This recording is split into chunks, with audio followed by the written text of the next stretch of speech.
ना ये 90 लाख का ट्रेडिंग पोर्टफोलियो बनाने के पीछे जो रीजंस हैं या फिर लेट्स से जो इसके पीछे मेरा एक्सपीरियंस है वो आज मैं आपके सामने इस वीडियो में शेयर करूंगा कि जो रिटेल ट्रेडर है उसके पास ना तो ठीक से एनालिसिस है मार्केट में। एनालिसिस मतलब कि मार्केट लाइक अपसाइड जा सकता है, डाउनसाइड जा सकता है, साइडवेज जा सकता है।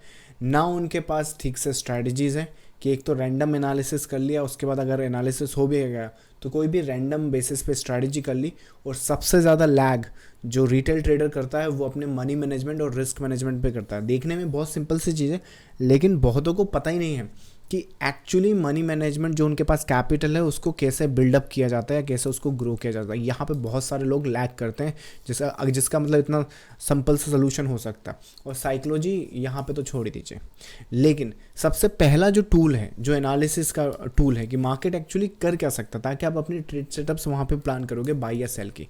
तो जो मैंने जैसे आपको बताया कि ये जो 90 लाख का ट्रेडिंग पोर्टफोलियो मैंने अपने बना रहा हूँ और सीधा थोड़े ही दिन में मोस्ट प्रॉब्ली इसको मैं 1 CR के आसपास ले जाऊँगा। और जब मैं 1 CR ले जाऊँगा तो आपको दोबारा फिर से इस पोर्टफोलियो के बारे में बता दूंगा।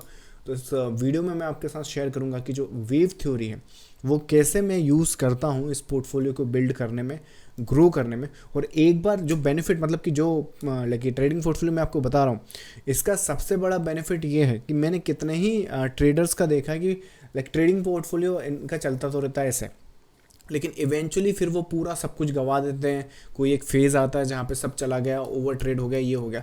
लेकिन ये जो पोर्टफोलियो मैं आपके सामने बना रहा हूँ, इसमें ये जो प्रॉफिट्स आप देख रहे हो, क्योंकि ट्रेडिंग पोर्टफोलियो है राइट, यहाँ पे ट्रेड का पोर्टफोलियो में जो प्रॉफिट्स होते हैं वो यहाँ पे हम डालते हैं। तो जो पोर्टफोलियो में एक बार प्रॉफिट यहाँ पे डाल दिया तो दोबारा फिर वो कम नहीं हो सकता। मतलब मार्केट को हम दोबारा ये प्रॉफिट देते नहीं है। इस तरह की स्ट्रैटेजीज़ है, और इस तरह की स्ट्रैटेजीज़ यूज़ करने के लिए मैं जो मतलब कि सबसे ज़्यादा जहाँ पे प्रॉफिट होता है वेव थ्योरी में वो यूज़ करता हूँ, और वही कुछ इस वीडियो में डिस्कस करेंगे। So welcome to the top 1%। My name is देव।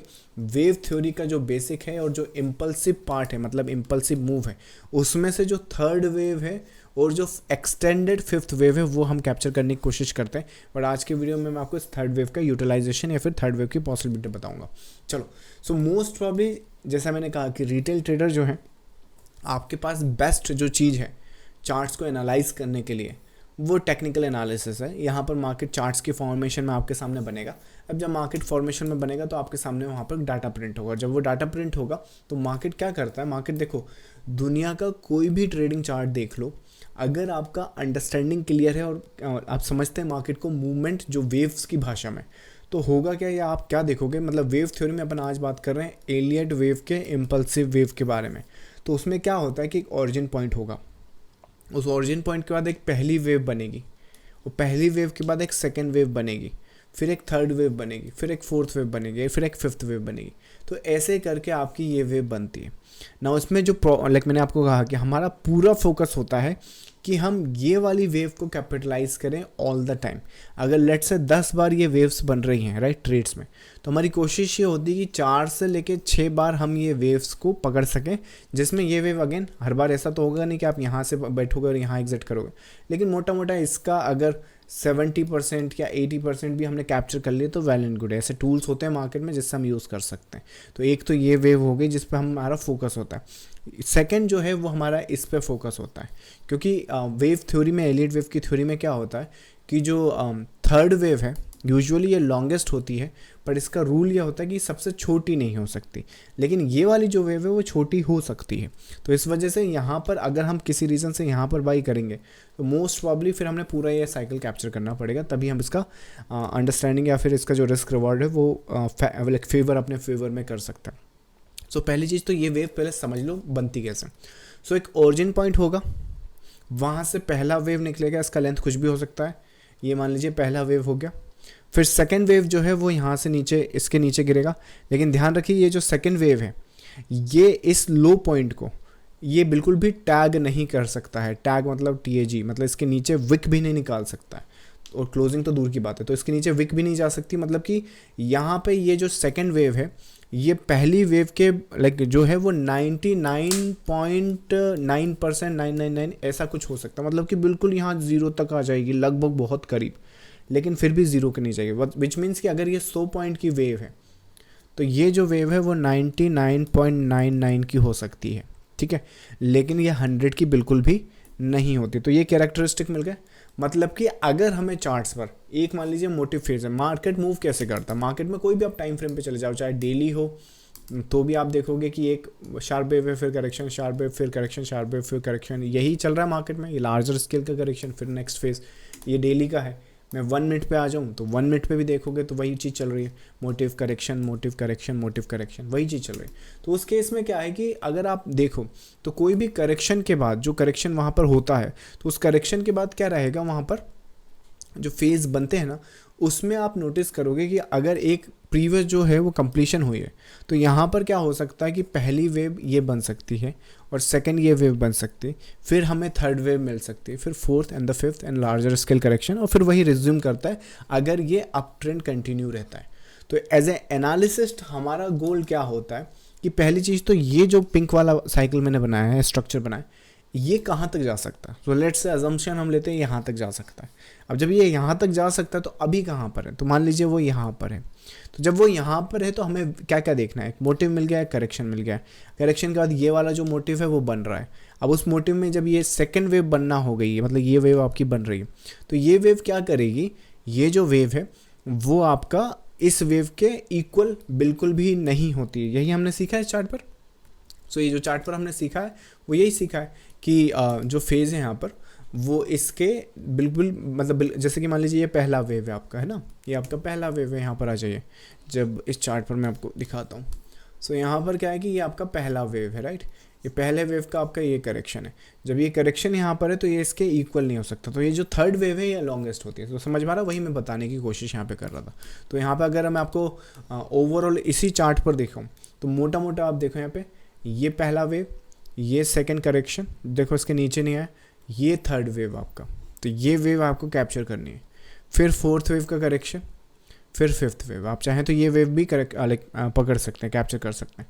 फिर यहाँ पे क्या हुआ, लार्जर स्केल का करेक्शन, मतलब कि लार्जर कैसा, जैसे कि यहाँ पर देखा 1 2 3 4 5, 5 के बाद क्या होगा आपका ABC करेक्शन। फिर वही रिपीट 1 2 3 4 5, तो सेम केस। तो उसमें क्या है आपको कंडीशंस थोड़ी सी देखनी पड़ेगी। मोटा मोटा क्या है 1 2, जो नेक्स्ट फेज़ है थर्ड वेव वो मिनिमम यहाँ तक जाएगा, और यहाँ पर जाने के बाद ये यूजुअली लॉन्गेस्ट होता है, पर जो थर्ड वेव है वो कभी भी शॉर्टेस्ट नहीं हो सकता, शॉर्टेस्ट नहीं हो सकता। तो थर्ड वेव ये हो गया, ये थर्ड रहा आपका। मान लीजिए फिर फोर्थ वेव जो है वो कभी भी इसको टच नहीं करेगा। सो इसको ये टच नहीं कर सकता, इसके ऊपर ये कुछ भी करे। और जो पांचवा वेव है वो मिनिमम इसको टच करेगा। अब आपको यहाँ पर देखना है कि आप मार्केट में कहाँ पर हो और आप किसे कैप्चर कर सकते हो। कई बार होता है ना कि ट्रेडर्स यहाँ पे चढ़ जाते हैं मार्केट में, लेकिन क्योंकि उन्हें पता ही नहीं है कि जो मार्केट में ट्रेड हो रहा है, फिर मार्केट में लेट से जो भी पैटर्न वहाँ पर बन रहा है, तो वो यहाँ पर एग्जिट कर देते हैं ये रेजिस्टेंस समझ के। तो ये वेव थ्योरी जो है वो इसीलिए बनी है, या फिर इसीलिए यहाँ पे मार्केट की अंडरस्टैंडिंग इतनी स्ट्रांग होती है कि वेव्स में हम जानते हैं कि ये वेव कहाँ पर ख़त्म हो सकती है। जैसे ये पांचवी वेव है, अगर ये पांचवी वेव है तो इसको मिनिमम ये टैग करना होता है, विच मीन्स कि यहाँ पर ये रेजिस्टेंस नहीं चलेगा, ये रेजिस्टेंस नहीं चलेगा। जबकि बेसिक या बिगिनर ट्रेडर क्या है, पता चला यहाँ सेल कर रहे हैं, फिर यहाँ सेल कर रहे हैं, फिर यहाँ सेल कर रहे हैं, स्टॉप लॉस जब चला गया और जब यहाँ पे सेल कर दिया तो फाइनली जब सेल करने का टाइम आया, क्योंकि लाइक 1 2 3 4 5, मतलब कि यहाँ पे फिर से बता दूँ 1 2 3 4 5, और जब यहाँ पे आपके सेल में 3 या 4 स्टॉप लॉस चले गए या कैपिटल वाइप आउट हो गई, तो फाइनली यहाँ पे ABC आएगा। तो टेक्निकली देखो आप यहाँ सेल कर रहे थे लेकिन मार्केट उससे भी नीचे चला गया, पर आपको ये प्रॉफिट नहीं मिलेगा क्योंकि वेव्स की अंडरस्टैंडिंग नहीं है ना। तो वो समझना पड़ेगा कि हमें वेव्स कौन सी चाहिए और कौन सा उसका यूटिलाइजेशन कर सकता है। तो ये एक फेज़ है। तो मैं वही बोल रहा हूँ कि अगर इनिशियल फेज़ में है कोई ट्रेडर और उसको समझना है कि मैं कौन सी वेव ट्रेड करूँ, तो आपका फोकस सबसे पहला आपका फोकस यहाँ पे होना चाहिए। पर वेव थ्योरी में आप चाहें तो ये वाला वेव भी ट्रेड कर सकते हैं, ये वाला वेव भी ट्रेड कर सकते हैं, ये वाला वेव भी ट्रेड कर सकते हैं, ये भी कर सकते हैं, और मोस्ट प्रॉब्ली लाइक ये थोड़ा एडवांस लगेगा, या फिर आप इसको पूरा का पूरा भी ट्रेड कर सकते हैं और इसके बाद का तो बिल्कुल ट्रेड कर सकते हैं, क्योंकि ये साइकिल है, ये रिपीट करता है। ये चाहे 1 मिनट पे हो, 5 मिनट पे हो, ये सभी फैक्टर पे रिपीट करता रहता है अपने आप को कि किस हिसाब से वो सिनारियो कंडीशन बनेगी। जैसे मोस्ट प्रॉब्ली आने वाले टाइम में 1-2 दिन के अंदर क्या है, ये गोल्ड का जो स्ट्रक्चर है वो मैं आपको बताऊंगा कि गोल्ड का स्ट्रक्चर भी जो आप यहाँ पे करंट में देख रहे हो ना, अपना जो वीकली आउटलुक मैं प्रोवाइड करता हूँ अपने ट्रेडर्स को, उसमें ये ऑलरेडी डिस्कस्ड है कि यहाँ पर किस हिसाब से आपको ये जो आई मीन ये चीज़ यहाँ क्यों जा सकती है। आप देखो वहाँ पे जो स्ट्रक्चर है 1 2 3 4 5, तो इसका मतलब क्या है कि ये नीचे आके ABC करेक्शन, जब ये ABC करेक्शन बनेगा तो ऊपर जाएगा। तो जैसे मैंने आपको कहा कि जो मेरा ट्रेडिंग पोर्टफोलियो वहाँ पे सबसे ज़्यादा जो प्रॉफिट्स हम लोग गेन करते हैं वो या तो इस वाले साइकिल से करते हैं, ये वाला नया जो साइकिल स्टार्ट हो रहा है, या फिर इस वाले साइकिल से करते हैं, या फिर इसमें से पूरा उसका पूरा जो स्ट्रक्चर है उस हिसाब से वहाँ पर प्लान करते हैं। जो थर्ड वेव की ब्यूटी है या फिर थर्ड वेव की एक क्रेडिबिलिटी है कि ये यूजुअली लॉन्गेस्ट होती है, तो ये आपको बहुत हेल्प करती है अपने ट्रेडिंग पोर्टफोलियो को ना सिर्फ बनाने में बल्कि उसे रखने में भी। क्योंकि अगर मान लो इसको कैप्चर करते हो अपना लेट्स से 1% या 2% का लॉस होता है, लेकिन ये यूजुअली लॉन्गेस्ट होती है, तो जब फ़ायदा होगा तो 10% तक का हो जाता है। तो मैं रिपीट कर दूं जल्दी से कि इसकी कंडीशंस क्या होती हैं। एक ऑरिजिन पॉइंट होता है, पहली वेव होती है, सेकेंड वेव कभी भी बराबर नहीं होती है पहली वेव के, थर्ड वेव को मिनिमम ये टैग करना होता है, लेकिन थर्ड वेव कभी भी नहीं होगी शॉर्टेस्ट, मतलब सबसे छोटी नहीं होगी। किन में? पहली, तीसरी और पांचवी। जब इन तीनों वेव की आप लेंथ देखोगे पॉइंट वाइज, तो ये सबसे छोटी नहीं होनी चाहिए। जैसे आपकी ये 100 रुपये की हो गई, राइट। फिर यहाँ पे फोर्थ जो करेक्शन होगा, फोर्थ वेव का क्या कंडीशन है कि फोर्थ वेव जो है वो कभी भी आपकी पहली वेव का जो एंड पॉइंट है उसकी टेरिटोरी को टच नहीं करेगा। ये फोर्थ वेव का टेरिटोरी हो गया। और उसके बाद फिफ्थ वेव की क्या टेरिटोरी होगी? फिफ्थ को ये मिनिमम टैग करना है, और अगर इस वेव में एक्सटेंशंस आए तो एक्सटेंड करती रहेगी, लेकिन ध्यान देना कि ये एक्सटेंड कर सकती है और ये भी सबसे लंबी हो सकती है, लेकिन ये सबसे छोटी नहीं हो सकती। तो छोटी मतलब कि ये आपका 100 पॉइंट का है तो ये आपका मान लीजिए 120 पॉइंट का रहेगा, ये आपका 110 पॉइंट का है, 100 पॉइंट का या 90 पॉइंट का चलेगा, कोई इश्यूज़ नहीं है, लेकिन ये सबसे छोटी नहीं है। तो इसका ध्यान रखना होता है। और इसी वजह से ये रूल्स जो मैं आपको बता रहा हूँ, ये रूल्स मार्केट एग्जैक्टली ऐसे ही फॉलो करता है, regardless the charts, regardless the time frame. जैसे मैंने आपको एक गोल्ड का चार्ट बताया, ये निफ्टी का भी अगर आप चार्ट देखो तो निफ्टी पर भी यही काम करेगा इंडियन मार्केट पे। वेव थ्योरी का सबसे अच्छा फाउंडेशन ये है कि एक बार हमें समझ में आ गया तो हमें दुनिया का सारा मार्केट समझ में आ गया। जैसे कि एक आदमी को अगर बिजनेस करना आ जाए तो दुनिया का कोई भी बिजनेस कर सकता है। एक सक्सेसफुल बिजनेसमैन के मान लीजिए 10 बिजनेस फेल हो जाए, लेकिन वो 11वां बिजनेस फिर से बना लेगा। फिर एक बिलियनर से अगर उसका सब कुछ छीन भी लिया जाए ना, तो दोबारा वो बिलियनर बन जाएगा आराम से, क्योंकि उसको उसके टैक्टिक पता है। लेकिन एक रिटेल ट्रेडर, जैसे आपने देखा होगा कि सेबी ने कोई नया रूल ला दिया तो कई लोगों को यही होगा कि अरे हमारी स्ट्रेटजी तो काम ही नहीं कर रही, अब तो ये रूल आ गए। ऐसा नहीं होता, फिर आपको बिजनेस करना आता नहीं है। और इसी बेसिस पे जैसे मैंने आपको बताया कि 2020 में जो यहाँ पे मार्केट ने बॉटम बनाया था, आपको क्या लगता है? आई मीन यहाँ पर सिर्फ चार्ट्स के भरोसे मैंने आपको उस टाइम यहाँ पे बताया था कि ये जो मार्केट का है ये बॉटम है। 2020 देख रहे हो तारीख, तो ये जो बॉटम है, ये मुझे सपने नहीं आते हैं कि मार्केट मुझे कोई यहाँ पे बताएगा। अगर इसके पहले का स्ट्रक्चर अगर आप रीड करोगे ना, तो एग्जैक्टली इसी फॉर्मेशन के हिसाब से होता है और वही फेज रहेगा। जैसे कि यहाँ पर देखो, ये रहा 1, ये रहा 2, थर्ड लॉन्गेस्ट होगा, तो ये रहा आपका थर्ड वेव। जब थर्ड वेव बन गया तो आपका फोर्थ वेव ये है। जब फोर्थ वेव बन गया तो अगेन इसकी टेरिटोरी में नहीं आएगा, तो ये सबसे लंबा है। उसके बाद ये पांचवा वेव को उसको मिनिमम टैग करना होता है। अब यहाँ पैटर्न थोड़ा अलग बना है। जैसे मैंने कहा कि मेरे पास 25 ऐसे पैटर्न्स है जो कुछ भी यहाँ बन सकता है, एक एग्जाम्पल है, तो उस हिसाब से। तो यहाँ पर क्या बना है? ABCDE। जब ये बना तो जब रीडिंग इस तरह से आ गई, तो ये जो बॉटम आप यहाँ पर देख रहे हो कि एग्जैक्टली यहाँ पर हम लोग बॉटम कैसे ढूंढ पाए थे।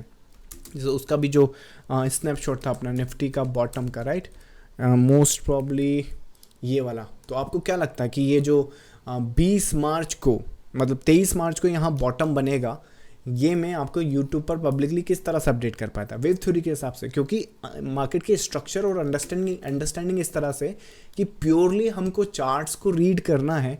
और जब चार्ट्स को रीड करेंगे तो जब, जैसा मैंने कहा कि आपको ये इन्फॉर्मेशन पता होगी, जब ये इन्फॉर्मेशन आपको पता हो गई तो आप, चाहे आप रिटेल ट्रेडर, छोटा सा ट्रेडर हो, या आपका कैपिटल 10 लाख का हो, या 1 करोड़ का हो, या 10 करोड़ का हो, या 100 करोड़ का हो, अगर आपको ये रीड करना आता है तो जो भी आपका कैपिटल है, इसमें वो कैपिटल आप फिर से 10 गुना बना लोगे।